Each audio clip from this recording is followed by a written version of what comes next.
you still got to even lay down and get you some rest on a regular basis. I won't say every night, because you might go one night without getting some sleep, but I bet you hit that pillow pretty soon. I bet you do. It don't matter. So that shows you in itself, there ain't no big deal with color. We just dealing with the facts. So now he said, Isaac entreated the Lord, and he was entreated, and Rebekah conceived, and she went to inquire of the Lord, because they was doing battle. They was fighting in the womb.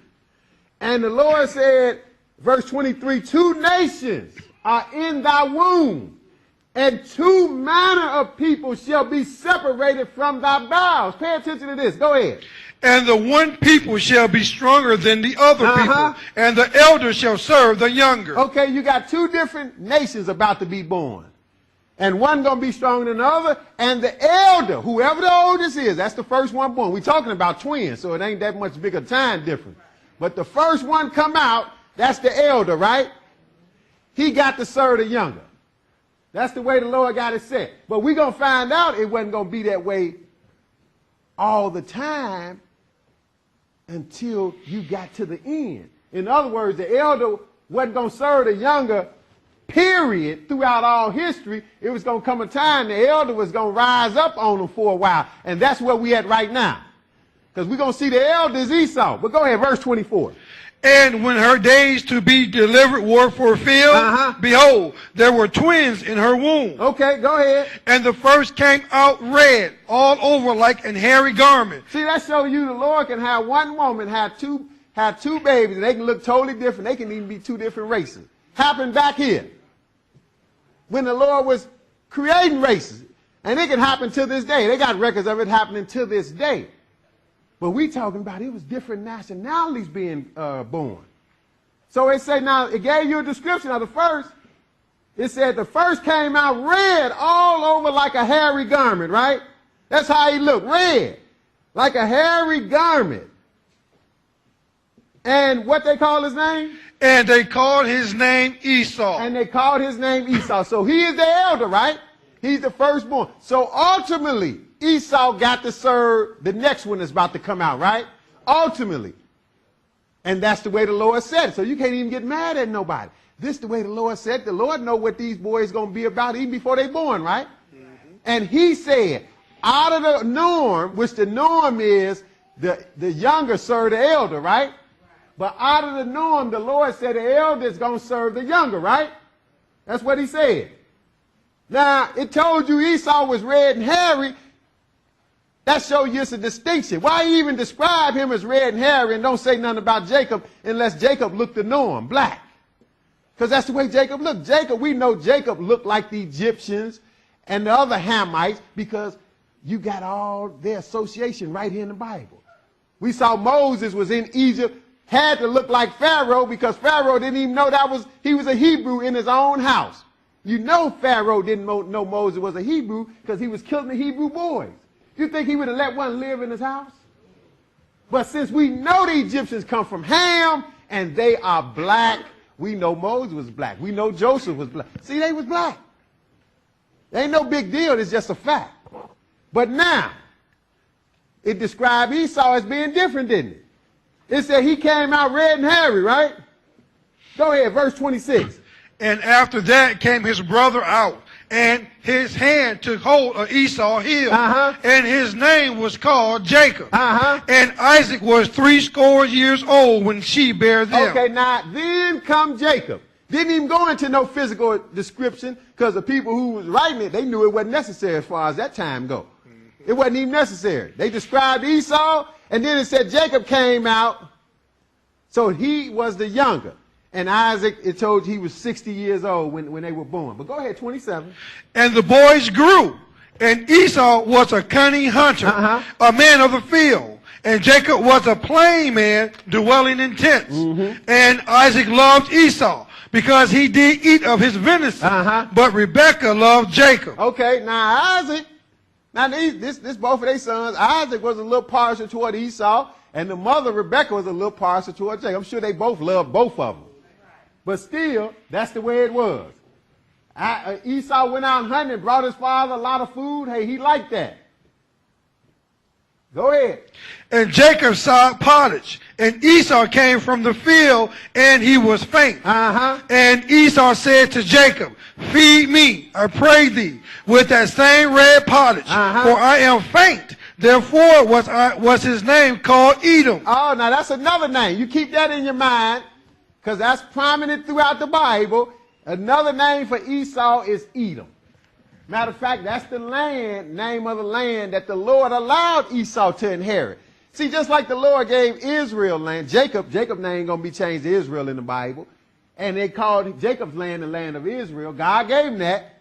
That was the promised land. But God also gave Esau land, called the land of Edom. And it's just south of Israel's land. That's important to understand. It's just south of Israel's land. See, all these people lived around each other. So now, Jacob saw some pottage, and Esau was faint, and he wanted some of that pottage. Now, they're going to end up making a deal, but see, the Lord already made the deal. The Lord already told you how it's going to be. He said the elder going to serve the younger. So now that's going to even play itself out with this deal they're going to make. Because technically, Esau is supposed to get everything since he's the oldest. But let's see what happened. Verse 31. And Jacob said, sell me this day thy birthright. Okay, now Esau wanted some pottage. He was real hungry. Obviously, he didn't have a good day hunting that day. So he was real hungry, and Jacob had him some pottage, and he said, look, give me some of that pottage. That's what Esau asked him. Feed me, I pray thee, with that same red pottage. So now Jacob says, sell me this day your birthright. Now, obviously, the birthright must mean something if it's worth buying and selling, right? That's right. Something got to come with it. See, this shows you the Lord knew what type of character Esau was. And he chose Jacob over Esau before they were even born. The Bible tells you that, don't it? See, he knew what type of character Esau was. So now, let's see. He said, sell me your birthright, verse 32. And Esau said, behold, I am at the point to die. And what profit shall this birthright do to me? See, that seemed a little dramatic. You didn't eat one day, you at the point to die. But anyway, he just wanted some of that food that Jacob had.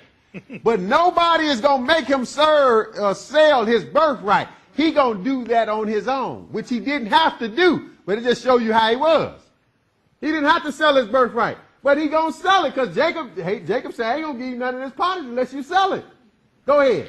And Jacob said, swear to me this day. Now Jacob going to make him swear. Because see, all this from the Lord, because the Lord already said Jacob, the elder, is going to serve the younger. Jacob is the younger. Go ahead. And he swore unto him, and he sold his birthright unto Jacob. Now he sold his birthright unto Jacob. So therefore, whatever come with the birthright of being the firstborn, Esau don't get it no more, do he? Jacob get it. But go ahead. Then Jacob gave Esau bread and pottage of lentils. So that finalized the deal. He swore and sold him his birthright, and Jacob gave him what he promised to give him, right? Bread and pottage of lentils. Go ahead. And he did eat and drink, and rose up and went his way. Thus Esau despised his birthright. See, Esau despised his birthright. You know what that really means? That means he didn't care about it. It didn't mean nothing to him. See, sometimes you can show the Lord you despise something by neglecting it or not caring about it. You just going to set it on the ground like it don't mean nothing. Then when it show up and it means something, now you all upset, but hey, you didn't care about it at first. You chose something else. How you going to choose some food over your birthright? But that's what he did, right? Now, go into the 27th chapter, 27 and 1.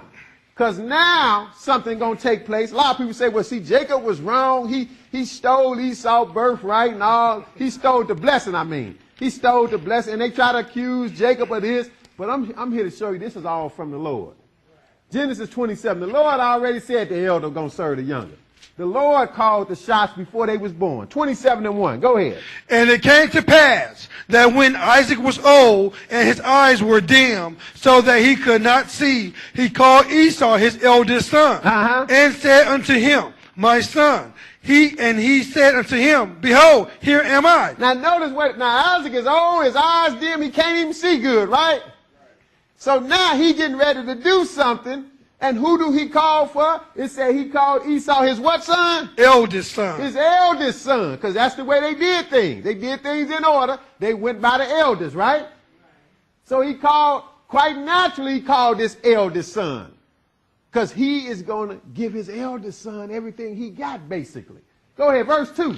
And he said, behold now, I am old. I know not the day of my death. He said, I don't know when I'm going to die. Go ahead. Now therefore take, I pray thee, thy weapons, thy quiver, and thy bow, and go out to the field, and take me some venison, and make me savory meat, such as I love, and bring it to me, that I may eat, that my soul may bless thee before I die. Okay, so now, he told him to go hunting, get something and bring it back and bring it to me so I can eat it, and I'm going to bless you before I die. That's what he told him. But now, the reason why he's telling them this, well, he was favored toward Esau a little bit, but Esau was the eldest, right? Mm-hmm. But we already know, which obviously Isaac didn't know, that Esau has sold off being the eldest, didn't he? He sold off the birthright of being the eldest to Jacob, didn't he? So if Esau was going to be right, Esau would say, well, you know, I know I was born first, but, you know, one day I was hungry, and I gave that right to my brother Jacob. So hold on, Dad. I'm getting ready to go get Jacob. He gonna come in here. But that's been too much like right? See, Esau think he can sell it on paper and still have it. What good is his birthright if don't nothing come with it, right? But see, he didn't do that, did he? No. So it's going to make Jacob look like the bad guy, which Jacob didn't even want to do what he about to do here. His mother made him do it because his mother knew what the Lord said too. She the one the Lord told. The elder going to serve the younger, right? So now, but Esau didn't do that. That would have been too much like right. He going to just go along with the program. What verse you at? 5. Go ahead. And Rebekah heard when Isaac spake to Esau his son. And Esau went to the field to hunt for venison and to bring it. Well, the women be listening to everything. So she heard Isaac. She heard Isaac tell Esau to go hunting and bring him something. He going to bless him. And her antenna went up. She said, wait a minute.